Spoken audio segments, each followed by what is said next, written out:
Hello, അസ്സലാമലൈക്കും. Welcome back. എന്തൊക്കെയുണ്ട് വിശേഷം? സുഖനല്ലേ എല്ലാവർക്കും? ഇന്നത്തെ നമ്മുടെ പുതിയ വീഡിയോയിലേക്ക് എല്ലാവർക്കും സ്വാഗതം. ഇപ്പം ഞാനേ രാവിലെ പ്രകൃതി രമണീനൊന്നും കാട്ടിത്തരില്ലല്ലേ. ഒന്നാമത് ഇവിടെ ഷീറ്റ് കെട്ടിയതുകൊണ്ട് ഇങ്ങോട്ടും അങ്ങോട്ടും പ്രകൃതി രമണിയൊന്നും നോക്കിയാൽ കാണൂല കേട്ടോ. ആകെ ഷീറ്റിൻ്റെ ഇരുട്ട് മാത്രമാണ്. പിന്നൊന്ന് കാണുന്നുണ്ടെങ്കിൽ അങ്ങോട്ടും ഇങ്ങോട്ടൊക്കെ ഒന്ന് ഇറങ്ങി ചെല്ലണം. അതുകൊണ്ടാണ് ഇപ്പോൾ രമണീനെ നമ്മൾ വീഡിയോയിൽ വല്ലാതെ കാട്ടിത്തരാത്തത് കേട്ടോ. അങ്ങനെ രമണിയൊന്നും ഇല്ലാത്ത ഇന്നത്തെ വീഡിയോ ഇവിടെ സ്റ്റാർട്ട് ചെയ്യാണ് കേട്ടോ. അപ്പം ഇന്നത്തെ ബ്രേക്ക്ഫാസ്റ്റ് എന്ന് പറയുന്നത് നമ്മുടെ ദേശീയ ഭക്ഷണമായ ചീയപ്പത്തിൻ്റെ അനിയനായ ഗോതമ്പ് ദോശയാണ് കേട്ടോ. ഇന്നത്തെ നമ്മളെ ബ്രേക്ക്ഫാസ്റ്റ് ഇവിടെ ഗോതമ്പ് ദോശ വല്ലാതെ അങ്ങോട്ട് ആർക്കും ഇഷ്ടമല്ലാതായി തുടങ്ങി കേട്ടോ. ഈ ഇടക്കിടക്ക് തന്നെ ഉണ്ടാക്കുന്നത് കൊണ്ടായിരിക്കാം. പിന്നെ എല്ലാ ഫുഡും ഒരേപോലെ ആകുമ്പോൾ അങ്ങോട്ട് മടുക്കുമല്ലോ. ഇനി എന്തെങ്കിലുമൊക്കെ വെറൈറ്റി കണ്ടുപിടിക്കണം, എന്നെങ്കിലേ ഇപ്പോൾ അതൊക്കെ ചിലവാകുള്ളൂ. പിന്നെ ഗോതമ്പ് ദോശ ഞാൻ എന്നും അങ്ങനെ ഉണ്ടാക്കലൊന്നുമില്ല കേട്ടോ. പെട്ടെന്ന് എന്തെങ്കിലും ബ്രേക്ക്ഫാസ്റ്റിനൊന്നും നമ്മൾ പ്രത്യേകിച്ച് പ്ലാനിങ്ങും പ്രിപ്പറേഷനൊന്നും ഇല്ലാത്ത സമയത്ത് വേഗം അങ്ങോട്ട് കലക്കിയെടുക്കുക, ഒഴിച്ചു കൊടുക്കുക, അതന്നെയല്ലേ പരിപാടി. അപ്പം ഞാനൊരു ദോശ നമ്മുടെ ഗോതമ്പ് ദോശ ചുട്ടു തുടങ്ങിയിരിക്കുന്നു കേട്ടോ. ഞാനെന്നേ പുട്ടുണ്ടാക്കാമെന്ന് വിചാരിച്ച് നിൽക്കേനു. തേങ്ങയുണ്ട്, പഴമുണ്ട്, എന്നാൽ പിന്നെ പുട്ടുപൊടി കൊണ്ടുകൊണ്ടിട്ട മനസ്സാന്നൊക്കെ പറഞ്ഞിട്ട് ആ മനസ്സൻ പുട്ടും പൊടി കൊണ്ടുവന്ന് കണ്ട് എന്താട്ടീന് വണ്ടീൻ്റെ ഡിക്കിന്ന് എടുത്തിട്ടില്ല. നമുക്കറിയോ അപ്പോൾ അതിൻ്റെ ഉള്ളിൽ പുട്ടും പൊടി ഉണ്ട് എന്നുള്ളത്. രാവിലെ എണീച്ച് ദോശ കൊണ്ടൊക്കെ വെച്ചെടുത്തപ്പോൾ അപ്പം എന്താ വെച്ചാൽ പുട്ടുണ്ടാക്കാഞ്ഞെന്നൊരു ചോദ്യം. പുട്ടുപൊടി കൊണ്ടുവന്നാലല്ലേ ഉണ്ടാക്കുള്ളൂ എന്ന് ചോദിച്ചപ്പോഴാണ് പറയുന്നത് ഡിക്കിയിലുണ്ടായിനിന്ന്. എന്നാൽ പിന്നെ ഞാൻ ഡിക്കി ഉണ്ടാക്കി കൊടുക്കട്ടെ എന്ന് ഞാനും വിചാരിച്ച്. പിന്നെ ഞാൻ ഇന്ന് എനിക്കുണ്ടല്ലോ വേറെ വഴിക്ക് പോകാനൊക്കെ ഉണ്ട്. അപ്പോൾ വേഗം കറിയൊക്കെ റെഡിയാക്കി വെക്കുകയാണ് കേട്ടോ. അപ്പോൾ പരിപ്പും കുമ്പളങ്ങിയാണ് കേട്ടോ കറി വെക്കണേ. പിന്നെ ഈ പൈപ്പിൻ്റെ നമ്മൾ എക്സ്റ്റൻഷൻ വാങ്ങിയല്ലോ, പെർഫോമൻസ് എങ്ങനെ ഉണ്ട് എന്ന് ചോദിച്ചിട്ടുണ്ടെങ്കിൽ അടിപൊളിയാണ് കേട്ടോ. 3 ഫോഴ്സിൽ വെള്ളം വരുന്നതുകൊണ്ട് തന്നെ നമുക്ക് ഉഷാറായിട്ട് കഴുകാനും ഇതാക്കാനൊക്കെ പറ്റും കേട്ടോ. ആ എക്സ്റ്റൻഷൻ കിട്ടിയപ്പോഴാണ് സിങ്കിൻ്റെ കാര്യത്തിൽ എനിക്കൊരു സമാധാനമായത് കേട്ടോ. അതുവരെ ഒരു സമാധാനക്കേട് ഇനി. അപ്പം നമ്മുടെ പരിപ്പ് ഞാൻ കുക്കർക്ക് ഇട്ട് കൊടുത്തിക്കണം കേട്ടോ. പരിപ്പ് ആദ്യം ഒന്ന് വേവിച്ചെടുത്തിട്ട് എന്നിട്ട് നമ്മൾ കുമ്പളങ്ങയൊക്കെ ചേർത്തിട്ട് കറിയാക്കി എടുക്കാമെന്നാണ് വിചാരിക്കണം കേട്ടോ. അപ്പോൾ ഗോതമ്പ് ദോശ ഒരു അടുപ്പത്ത് ചുട്ടുകൊണ്ടിരിക്കുന്നുണ്ട് കേട്ടോ. അപ്പുറത്തെ അടുപ്പത്താണ് നമ്മളെ പരിപ്പിൻ്റെ ഇതൊക്കെ നോക്കണം കേട്ടോ. അപ്പോൾ ഞാൻ ഗ്യാസുമ്മ വെക്കാനായപ്പോൾ തന്നെ അടുത്ത അപ്പം റെഡി ആയിട്ടുണ്ടായിരുന്നു കേട്ടോ. അപ്പോൾ അതെടുത്തിട്ട് ഗ്യാസുമ്മലൊക്കെ വെച്ച് കൊടുത്തു. അപ്പോഴാണ് ഇവിടുന്ന് ഒരു ശരീരം ഇങ്ങനെ കേൾക്കണത് കേട്ടോ. നമ്മുടെ ജനിക്കുട്ടനും ഞാനും കട്ടിൽമ കിടക്കലില്ല കേട്ടോ. ഞങ്ങളിവിടെ പായിട്ട് നിലത്താണ് കിടക്കൽ. കാരണം എന്താ വെച്ചാൽ കട്ടിൽമ കിടക്കുമ്പോൾ ഇവന് ആ ഒരു തുമ്പത്ത് വന്ന് കിടക്കണം എന്നുള്ളതൊരു ശീലമാണ്. അപ്പം നമ്മളെ ഷെഡ് വീട്ടിലായിരുന്നു അത് വലിയ കുഴപ്പമില്ല. ഇനി വീണാലും ഒന്നും പറ്റൂല, മണ്ണല്ലേ. പക്ഷെ ഇവിടെ ആകുമ്പോൾ അങ്ങനെയല്ല. കിടക്ക ഒരു ഇത്തിരിയും കൂടി ഉയരം കൂടിയും ചെയ്തു. പിന്നെ സിമെൻറ്റുമൊക്കെ വീണ മാതിരി ഉണ്ടാവുമല്ലോ. അപ്പോൾ അത് മേടിച്ചിട്ട് ഞങ്ങളിവിടെ നിലത്ത് പായിട്ടിട്ടാണ് കേട്ടോ കിടക്കൽ. പിന്നെ നമ്മളെ പഴയ ബെഡ് ഉണ്ടല്ലോ, അത് നിലത്തിട്ടിട്ട് അതിൻ്റെ മുകളിൽ ബെഡ്ഷീറ്റ് വിരിച്ചിട്ട് അങ്ങനെയും കിടക്കലുണ്ട് കേട്ടോ. ഇന്നലെ ഇപ്പോൾ പായാണ് ഇട്ടിട്ടുണ്ടായിനിയത്. ഭയങ്കര ഒരു തണുപ്പൊന്നും ഉണ്ടായിട്ടുണ്ടായിരുന്നില്ല. അപ്പോൾ അതാണ് പായ മാത്രം ഇട്ട് കേട്ടോ. അപ്പോൾ രാവിലെ നീച്ച് തൊരം കിടത്തിയപ്പോൾ പിന്നെ വെള്ളം ഉപ്പച്ചിനെ വിളിച്ച് ഏൽപ്പിച്ചിരിക്കുകയാണ് കേട്ടോ. അപ്പോൾ ഉപ്പച്ചി മകനും അവിടെ ഇരുന്ന് ഭയങ്കര കളിയിലാണ്. അപ്പോൾ തന്നെ നമ്മുടെ ബാക്കി പരിപാടികൾ നോക്കണം. അപ്പം എന്തുണ്ടായതെന്നോ, ഓല് അവിടെ കൊഞ്ചിച്ചത് നോക്കി കുറച്ച് നേരം നിന്നതാ. എൻ്റെ അപ്പം കരിഞ്ഞു പോയി. ഇടയ്ക്കിടയ്ക്ക് നമുക്ക് ഇങ്ങനെയൊക്കെയാണല്ലേ, പരിസരബോധമല്ലാതെ എന്തൊക്കെയെങ്കിലൊക്കെ ആവും. ഇങ്ങനെ പരിസരബോധമല്ലാതെയാലേ ഈ മാസം ഗ്യാസ് നിറച്ച് തരണോ വേണ്ടേന്ന് ഞാനൊന്ന് ആലോചിക്കട്ടെ കേട്ടോന്ന് കുഞ്ഞുട്ടിൻ്റെ വകയിൽ. എന്നാൽ പിന്നെ അന്നം കൂടി മുട്ടിയത് തന്നെ.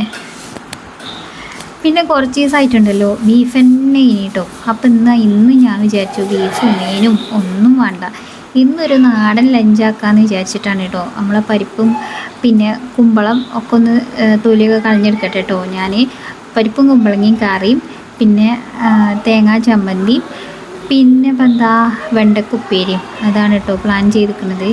സമയം രാവിലെ ആണെങ്കിലും രാവിലെ എന്ന് പറഞ്ഞാൽ ഈ ഒരു സമയം വെയിലൊക്കെ ആണെങ്കിൽ വെയിലൊക്കെ ഇങ്ങനെ ഒന്ന് പ്രകാശപൂരിതമാകുന്ന സമയമാണ് കേട്ടോ. പക്ഷേ ഇന്ന് മാനൊക്കെ കണ്ടാൽ നല്ല മഴൻ്റെ ലക്ഷണമൊക്കെ കാണുന്നുണ്ട് കേട്ടോ. ആ മല കണ്ടോ, ആ മല മൂടിക്കൊണ്ട് നിന്നാൽ ഇന്ന് മഴയാണെന്ന് മനസ്സിലാക്കുക. ആ മല കുറച്ച് തെളിവുണ്ടെങ്കിൽ ഇന്ന് വെയിലാണെന്ന് മനസ്സിലാക്കുക. അങ്ങനെയാണ് കേട്ടോ ഞങ്ങൾ വെയിലും മഴയൊക്കെ തീരുമാനിക്കൽ. അത് ചിലപ്പോൾ അങ്ങോട്ടും ഇങ്ങോട്ടും മാറിയൊക്കെ ചെയ്യും കേട്ടോ. അപ്പം ഞാൻ പരിപ്പൊന്ന് വേവിച്ചെടുത്തിട്ട് അതിക്ക് തക്കാളിയും പച്ചമുളകും പിന്നെ നമ്മൾ കുമ്പളവും ഒക്കെ ഇട്ടെടുത്തിക്കണം കേട്ടോ. മഞ്ഞൾപ്പൊടി ഉപ്പ് ഇട്ടിട്ട് അതൊന്ന് വിസിലടുപ്പിച്ച് ഒന്നും കൂടി വിസിലടുപ്പിച്ചെടുക്കുകയാണ് കേട്ടോ.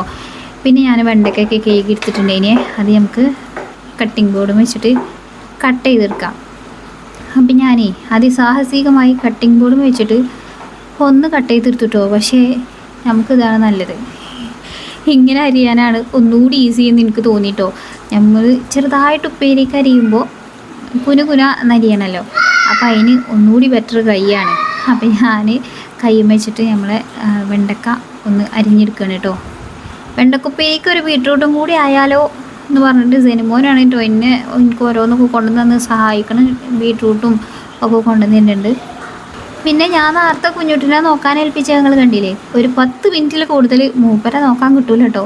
ആ ഒരു 10 മിനിറ്റൊക്കെ തന്നെ കിട്ടുള്ളൂ കുട്ടികളെ നോക്കാനൊക്കെ. അപ്പോൾ ഞാൻ വെണ്ടയ്ക്കൊക്കെ അരിഞ്ഞെടുത്ത് വെച്ചിരിക്കണം കേട്ടോ. അപ്പോൾ വേഗം ഒരു വെണ്ടയ്ക്ക ഉപ്പേരിയും കൂടി പാസ്സാക്കണം. വെണ്ടയ്ക്കൊക്കെ ഞാൻ കൈ വെച്ചിട്ടാണ് അരിഞ്ഞതെങ്കിലും പച്ചമുളക് ഞാൻ കട്ടിംഗ് ബോർഡും വെച്ചിട്ടാണ് കേട്ടോ അരിയൽ. ഒരുവിധം എല്ലാത്തിനും ഞാൻ പച്ചമുളക് കട്ടിംഗ് ബോർഡും വെച്ചായിരിക്കും. കാരണം പിന്നീട് സെനിമോൻ എടുക്കുമ്പോൾ എങ്ങനെയെങ്കിലുമായിട്ട് ഓന് പിന്നെ കണ്ണിലായി കാലിലായി പറഞ്ഞിട്ട് പിന്നെ കരച്ചിലും ബഹളയിക്കാരട്ടോ. അങ്ങനെ ഒരുപാട് തവണ പണി കിട്ടിയതാണ്. ഓന് ചെറുതായിരുന്നു തന്നെ, പക്ഷേ ഞാനെപ്പോഴും അങ്ങനെ തന്നെയാണ് ചെയ്യുക. പിന്നെ നമ്മൾ എൻഡസ്വാലിൻ്റെ പാത്രം എടുത്തുകൊണ്ട് അടുപ്പത്ത് വെച്ചിട്ടുണ്ട്. ഇതിലാണ് നമ്മൾ ഉപ്പേരി ഉണ്ടാക്കുന്നത് കേട്ടോ. ഞാനിപ്പോൾ ഇത് ഓരോന്നും ഉണ്ടാക്കി ഈ ഒരു പാത്രം എൻ്റെ ഫേവറേറ്റ് ആയിട്ടോ. കാരണം സംഗതി പണി എളുപ്പം തീരും. എന്ത് സാധനമാണെങ്കിലും കുക്കിംഗ് ഫാസ്റ്റായിട്ട് നടക്കും കേട്ടോ. കാരണം നല്ല കട്ടില് സ്റ്റെയിൻലെസ് സ്റ്റീലിൻ്റെ പാത്രമാണ്. ഇൻഡസ്വാലിൻ്റെ സ്റ്റെയിൻലെസ് സ്റ്റീൽ ഉള്ളൂ കേട്ടോ ഞാൻ റെക്കമെൻഡ് ചെയ്യാം. പിന്നെ അയൺ കടായിസ് ഉണ്ട് ഇൻഡസ്വാലിൻ്റെ, ലിങ്ക് ഞാൻ തരാം. അപ്പോൾ അതിൽ നിങ്ങൾക്ക് കയറി നോക്കിയാൽ മനസ്സിലാവും. പക്ഷേ അയണിൻ്റെ ഹെൽത്ത് വൈസ് നോക്കുമ്പോൾ ഒന്നുകൂടി അയണിൻ്റെ കണ്ടൻറ്റൊക്കെ നമുക്ക് അതിൽ നിന്ന് കിട്ടും. പക്ഷേ മെയിൻ്റനൻസ് കുറച്ച് പണിയുണ്ട്. നമ്മൾ ഒക്കെ കഴിഞ്ഞ് അത് കഴുകി വൃത്തിയാക്കി ഉണക്കി പിന്നെ സീസണൊക്കെ ചെയ്ത് നല്ല അടിപൊളിയായിട്ട് കൊണ്ടെടുക്കണം. പക്ഷേ സ്റ്റെയിൻലെസ് സ്റ്റീലാകുമ്പോൾ അങ്ങനെയല്ല, നമുക്കൊന്ന് തേച്ചരച്ച് എടുത്ത് വെക്കുക, വീണ്ടും ആവശ്യമാകുമ്പോൾ എടുക്കുക, ഉപയോഗിച്ചാൽ അതാണ് സിമ്പിൾ പരിപാടിയാണ്. പിന്നെ എൻ്റെ പേരായ ബുഷറ 12 എന്നുള്ള കൂപ്പൺ കോഡ് യൂസ് ചെയ്യുകയാണെങ്കിൽ എനിക്ക് ഇൻഡസ്വാലിൻ്റെ ഏത് പാത്രമാണെങ്കിലും ഒരു 12% ഡിസ്കൗണ്ടും ഉണ്ടാവും കേട്ടോ. അപ്പം ഞാനേ വേഗം നമ്മുടെ ഉപ്പേരിയും കൂടി ഉണ്ടാക്കിയെടുക്കട്ടെ. വെളിച്ചെണ്ണ ഒഴിച്ച് അതിക്ക് കടുക് പൊട്ടിച്ച് ഇനി നമ്മുടെ വെണ്ടക്ക ഇങ്ങോട്ട് ചേർത്ത് കൊടുക്കണം കേട്ടോ. വെണ്ടക്ക ഉപ്പേരി ഉണ്ടാക്കുമ്പോൾ നമ്മൾ അതൊന്ന് എന്താ പറയുക, വെള്ളമൊന്നുമില്ലാതൊരു വറവ് പോലെയല്ലേ ഉണ്ടാക്കുക. അപ്പോൾ അത് ഇതിന് ഉഷാറായിട്ട് ഇതിൽ കിട്ടും കേട്ടോ. ഇതിൽ ഞാൻ വെള്ളമൊന്നും ചേർക്കാതെ തന്നെ കേട്ടോ ഉണ്ടാക്കുക. അടിയിൽ പിടിക്കണ അങ്ങനത്തെ പ്രശ്നമൊന്നുമില്ല, എളുപ്പം പരിപാടി കഴിയും ചെയ്യും. ഇന്നലെ ഞാൻ ചിക്കൻ കറി ഉണ്ടാക്കിയില്ലേ, ഇന്നലെ അല്ല കഴിഞ്ഞ വീഡിയോയിൽ, അതും ഇതിൽ തന്നെ ഇനി കേട്ടോ. അപ്പോൾ ഇതാ പുറത്തിറങ്ങിയപ്പോൾ ഒരു മാങ്ങ പഴുത്തിട്ടുണ്ടേനി കേട്ടോ. അതെ, ഈ മാങ്ങ ഞാൻ 2 ദിവസം മുന്നേ നോട്ടട്ടിച്ചതായിരുന്നു മാങ്ങാ ചമ്മന്തി ഉണ്ടാക്കാൻ. പക്ഷേ എൻ്റെ നോട്ടം കണ്ട ആൾ വീണതാണോ എന്നൊരു സംശയം എനിക്കുണ്ട്. ഇന്ന് നേരം വെളുത്ത് ഞാനത് പറിക്കാൻ വേണ്ടി ചെന്നതാ. അപ്പം നോക്കുമ്പോൾ ഉണ്ട് കണ്ണു മുന്നിൽ ഇങ്ങനെ വീണ് കിടക്കണേ. അപ്പം എന്നാലേ മാങ്ങാ ചമ്മന്തി ഉണ്ടാക്കണമെന്ന് വിചാരിച്ച് ഞാൻ തേങ്ങാ ചമ്മന്തി ആക്കി മാറ്റിട്ടോ. അപ്പം ഞാൻ നമ്മുടെ വറ്റൽമുളകും ചെറുള്ളിയും ഒക്കെ ഒന്ന് ചുട്ടെടുക്കാൻ അടുപ്പത്ത് ചുടുന്നതാണ് നല്ലത്. പക്ഷേ നമുക്കിപ്പോൾ അടുപ്പില്ലാത്തതുകൊണ്ട് ഗ്യാസുമ്മേ വേഗം ഒന്ന് ചുട്ടെടുത്തിട്ട് നമുക്ക് ചമ്മന്തി ഉണ്ടാക്കാം. നമ്മുടെ മാങ്ങാക്കാലം ഏകദേശം തീരുമാനമായിക്കണം കേട്ടോ. ഇനി 1-2 മാങ്ങയായിട്ട് അവിടെ ആയിട്ടൊക്കെ ഉണ്ട്. ബാക്കിയുള്ളതൊക്കെ കുറച്ച് മാങ്ങകളൊക്കെ നമ്മൾ നിർത്തിയിട്ടുണ്ടായിരുന്നു കേട്ടോ. പക്ഷേ അതൊക്കെ ഇങ്ങനെ ചാടി കഴിഞ്ഞിട്ടുണ്ടായിരുന്നു, ഒക്കെ പുഴു കുത്തിയാണ്. അങ്ങനെയൊക്കെ നമ്മളെ ചുട്ടെടുത്ത മുളകും ഉള്ളിയും പിന്നെ ഞാനൊരു ഇഞ്ചി ചെറിയൊരു പീസും പുളിയും ഉപ്പൊക്കെ ചേർത്തിട്ട് തേങ്ങയും ചേർത്തിട്ട് മിക്സിയിലിട്ട് അരച്ച് കൊണ്ട് നിൽക്കണം കേട്ടോ. അപ്പം നമ്മുടെ തേങ്ങാ ചമ്മന്തി റെഡി. അപ്പോൾ ഞാൻ പാത്രം ഒന്ന് മാറ്റി കൊടുക്കട്ടെ കേട്ടോ. ഇതിലാകെ ഇതായപ്പോൾ ഞാൻ പാത്രമൊക്കെ ഒന്ന് മാറ്റി കൊടുത്തിട്ടുണ്ടെങ്കിൽ പിന്നെ ഞാൻ അരക്കുന്ന സമയത്ത് ഒരു ഇത്തിരി മുളക് പൊടിയും കൂടി ചേർത്തിട്ടുണ്ടെങ്കിൽ കേട്ടോ. കാരണം എരിവ് കുറവേനി, പിന്നെ ഉപ്പേരിയും കറിയും മാത്രമേ ഉള്ളൂ. അപ്പോൾ ചോട്ടില്ല എന്തെങ്കിലുമൊക്കെ ഒന്ന് വേണമല്ലോ. അപ്പോൾ പിന്നെ ചമ്മന്തിയിൽ അത്യാവശ്യം എരിവാണെന്ന് എഴുതിയിട്ട് കുറച്ച് മുളക് പൊടിയൊക്കെ ഇട്ട് കൊടുത്തിട്ടുണ്ടെങ്കിൽ കേട്ടോ.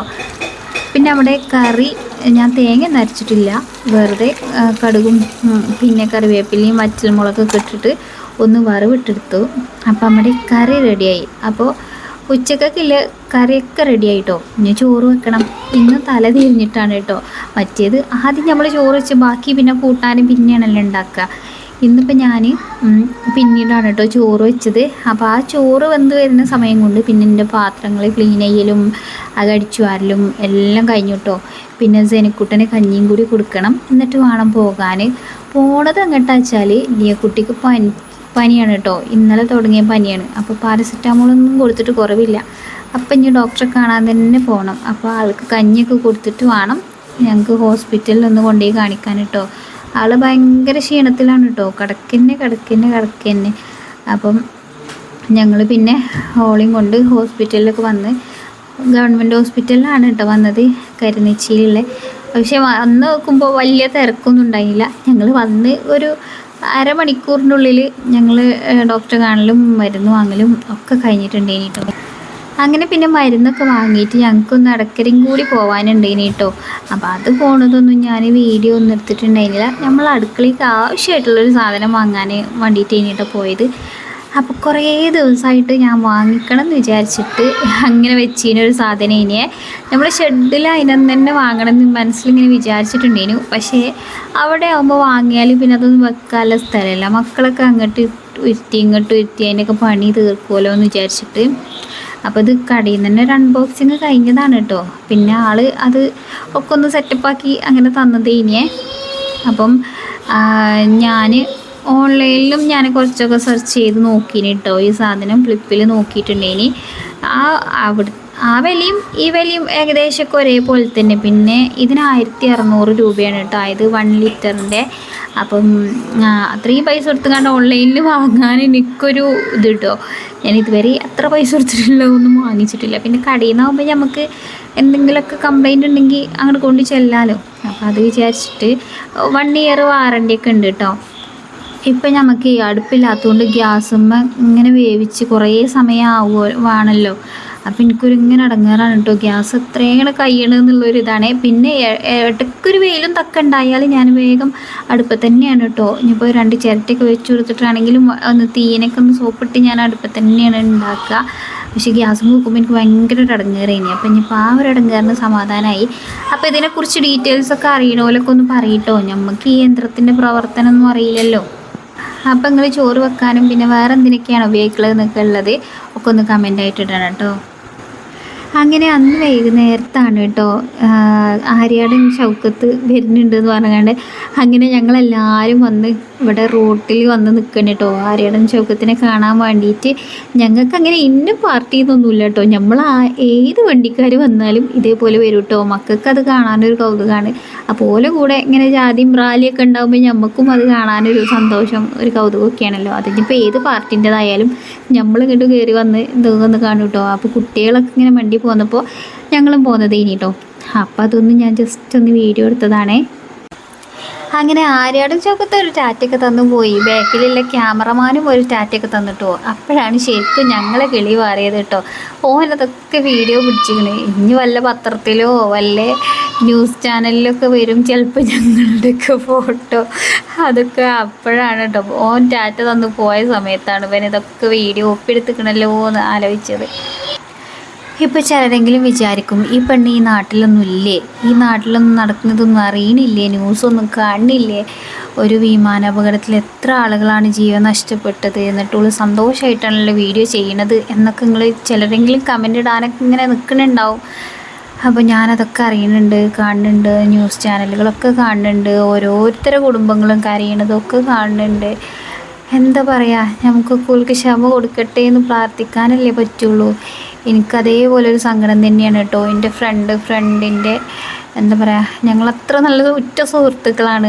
അവളുടെ ജ്യേഷ്ഠത്തി ഇതേപോലെ പെട്ടെന്ന് സുഖമില്ലാണ്ടായി മരണപ്പെട്ടു കേട്ടോ. അപ്പോൾ അതേപോലെ ഒരു ധർമ്മസങ്കടത്തിലാണ് കേട്ടോ. പക്ഷേ എനിക്കൊന്ന് ഓടിച്ചെന്ന് അവളെ സമാധാനിപ്പിക്കാനൊന്നും പറ്റുന്ന അത്ര അടുത്തല്ല ഞങ്ങൾ തമ്മിൽ ഉള്ള അകലം. അപ്പോൾ പിന്നെ അടുത്തൊക്കെ ആണെങ്കിൽ ഒന്ന് പോയിട്ട് സമാധാനിപ്പിക്കാനല്ലോ റബ്ബേ എന്നൊക്കെ ഞാനിങ്ങനെ മനസ്സിലിങ്ങനെ ആലോചിക്കേനു കേട്ടോ.